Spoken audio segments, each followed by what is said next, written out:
NASCAR's Super Bowl was rocked on Sunday with the loss of one of its greatest champions. While Michael Waltrip rode to an emotional victory at the season-opening Daytona 500, Dale Earnhardt, his employer, his friend, a 7-time Winston Cup champion, is dead at the age of 49.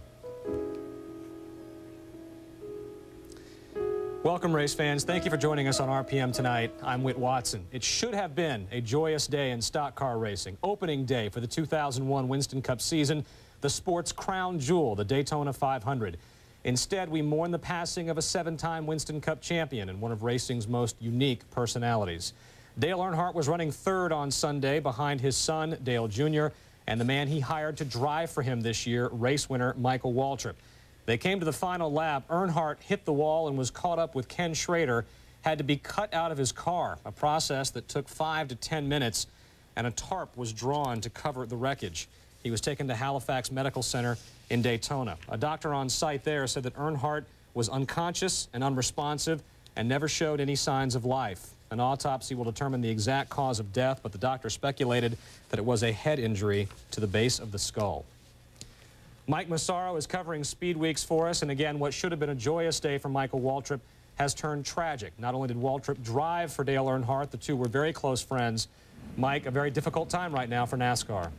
And I think that may be actually an understatement. The mood is extremely somber here in Daytona, and it was a wild mood swing in victory lane. It went from total elation to total devastation. Right now at Daytona, if you look behind me at International Speedway Boulevard, now normally after the Daytona 500, horns are blowing, people are yelling, people are partying, people are having a very good time.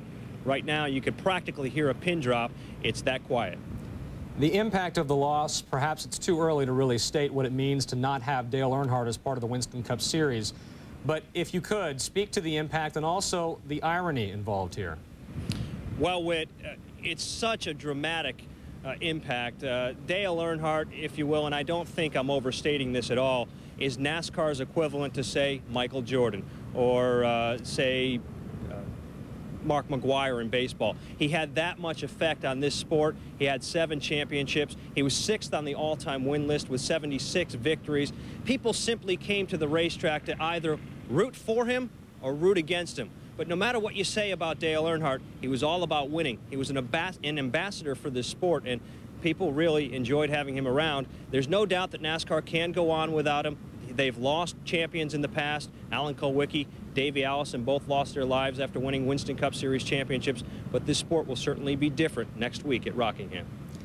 At this point, we don't know the full extent of the injuries that caused the death of Dale Earnhardt, but surely it is not too early to start asking questions about safety issues in stock car racing. This has come up before, some of the deaths of drivers in years past that you touched on. Was there any mention made of, for example, the Hans device or any of the other safety precautions that perhaps could be taken in stock car racing? Well, Whit, this was the 4th death on a racetrack in NASCAR in the last 12 months. Safety on the top of everybody's mind. The Hans device did come up in questioning of Dr. Steve Bohannon. He speculated, however, that it may not have made a difference. However, it just seems ironic. I had the chance to speak with Dale Earnhardt only 3 weeks ago in Las Vegas during a test about the Hans device because so many drivers are experimenting with it these days. And Dale Earnhardt's response was, he's not going to use it. He doesn't like it. He's uncomfortable with it. And that's pretty much the stance of most of the veterans here in NASCAR. The Hans device has, I believe, become mandatory in Formula One and in the kart series, and right now is only beginning to catch on in popularity. Mike Massaro in Daytona, a very tough day for everybody. Thanks very much. Thank you, Whit. Dale Earnhardt had 676 career starts in his career, had the 6th most wins in Winston Cup history, the 1979 Rookie of the Year, and he backed it up with his first of 7 Winston Cup titles in 1980. He led over 25,000 laps in his career. Known as the Intimidator, but Dale Earnhardt had many friends in racing. The side we didn't see when he was on the racetrack endeared him to those closest to him. Dr. Jerry Punch is with us on the show. And Doctor, first of all, thank you very much for taking the time. I know how difficult this is because you're very close to the family. But if you could, try to put into words what the loss will mean to the racing world. Well, I'm not sure you can. I'm having a hard time just finding the words right now because Dale Earnhardt is, it's hard to say was, but was one of my best friends for many, many years. You know, it's ironic that people talk about Dale Earnhardt, and how selfish he was on the racetrack, how much he cared about himself on the racetrack because he was a winner and he wanted to win when he buckled that helmet on. But those of us who knew him knew that he was really a very, very unselfish individual off the racetrack. And the irony is that today, for the first time that I can remember, and I've known this man a long, long time, you saw him be very, very unselfish in those final few laps. He had a car that could have made a move, in my opinion, following the sport for 20 years. He could have pulled up in front of Sterling Marlin, maybe Kenny Schrader, probably drafted by and won his second Daytona 500. But what he did in those final laps was what a father would do for a son. Ironically, that was his son right in front of him, Dale Earnhardt Jr., or what a brother would do for a brother. And Michael Waltrip was like the little brother that he didn't have. And he stayed there and ran 185 mile per hour screen as a pick, and he kept Sterling Marlin back there and Kenny Schrader and those guys who didn't get a chance to get up there and fight for the win, so that his two people in front of him, his son and one of his best friends, Michael Waltrip, who he had given a chance, did have a chance. And so it was very, very unselfish of Dale Earnhardt. And it's a move that many of us who've known him for years would understand. But it's very difficult now to understand because he's gone. Now, Doctor, again, we want to stress that we do not have the full details of the injuries to Dale Earnhardt and what precisely caused his death. But in light of the recent stories regarding safety in NASCAR and in all forms of racing, there's been talk about the Hans device, which is now mandatory on ovals in kart, also mandatory in F1 racing. Do we now need to take, yet again, a closer look at issues of safety, protecting the drivers in stock car racing?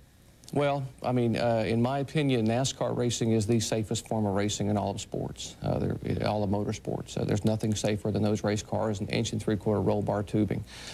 We saw Jeffrey Bodine's horrific tumble at Daytona last year in the truck race. We saw a tumble for Tony Stewart today, an 18-car crash in the Daytona 500.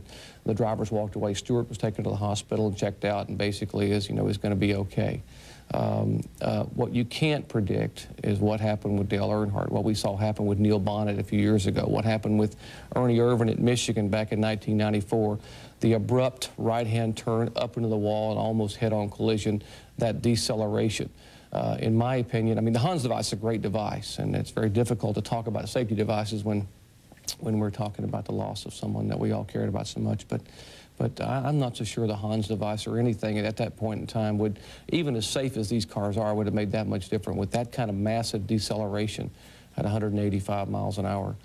Because typically you get a fracture involving in the head, and those are not survivable injuries. The injuries that are the accidents that look the worst, and people say it didn't look that bad, but the injuries that are the ones that are the survivable are the violent tumbles, because those are the ones where you dissipate enough injury and you may have a broken bone or two and a concussion, but these are the bad ones, the ones where you suddenly stop and veer directly into a wall. Dr. Jerry Punch, again, I know it's been a very difficult day for you. Thank you very much for your time. Dale Earnhardt won his first Winston Cup championship in 1980 and 1994, tied the king with his 7th Winston Cup title, and no other driver has more than 3. Earnhardt's 7 titles came over a 14-year span. When we come back, the lighter side of the man in black, a personality remembered, a personality that you may not know. The championship, I tell you, the 50th anniversary of NASCAR. Who would have believed I could win the Daytona 500 on the 50th anniversary of Daytona? Our 20th year here, we're going to win that championship. Heck with a popular driver. I'd rather be a champion.